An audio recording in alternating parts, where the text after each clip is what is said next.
hihigit pa sa'yo. Ang tiwala ko sa'yo, hangang-hanga ko sa'yo. Ang garangan ng buhay ko, sa'yo ay ang awit ko. Ang gara na ako, ang gara na tayo, ang gara, ang sigaw ng bawat Pilipino. Ang gara na sa Senado.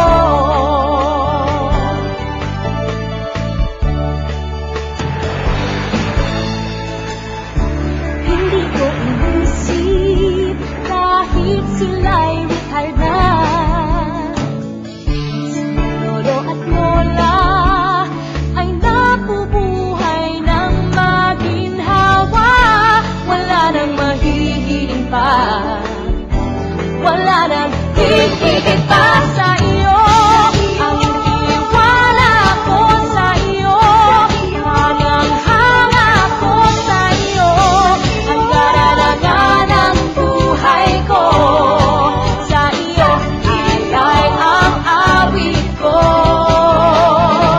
Ang gara na ako, ang gara na tayo, ang gara, ang sigaw ng bawat Pilipino.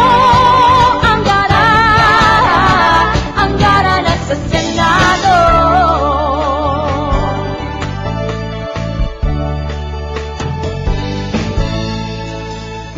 Anti-corruption, pro-kalusugan pa. Sa agribusiness tumulong, talagang ang dami niyang nagawa. Wala nang mahihiling pa, wala nang hihigit pa. Ang gara na ako, ang gara na tayo, ang gara, ang sigaw ng bawat Pilipino. Ang gara na sa Senado. Ang gara na ako, ang gara na tayo, ang gara, ang sigaw ng bawat Pilipino. Ang gara na sa Senado.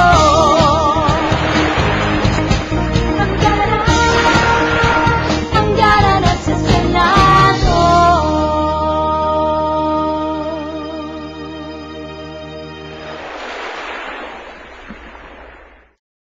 Ang gara ng buhay. Ang gara para sa Senado. Si Emilio de Vera. Nagretiro, wala ng sweldo. Pero maginhawa, maligaya. Ang gara ng buhay. Ang gara para sa Senado. Si Giancarlo Perez. Walang pangmatrikula. Pero nakakapasok sa eskwela. Ang gara ng buhay. Ang gara para sa Senado.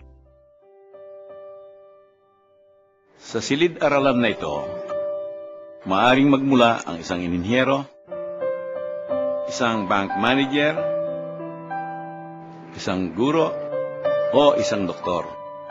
Kaya ang kabataan, bigyan natin ng pagkakataon na magka-edukasyon. Kapag inaksyonan, may paraan para sa mabuting bukas, mabuting buhay. Ang gara ng buhay. Ang gara para sa Senado. Sa iyo, ang tiwala ko sa iyo, hangang-hanga ko. Malayo man ang marating paghawak ang mikropono, mas malayo ang mararating paghawak ay diploma mo. Salamat po, Tito Ed. Sa wastong edukasyon, may mabuting bukas, mabuting buhay. Ang gara na sa Senado. Ang gara ng buhay. Ang gara para sa Senado.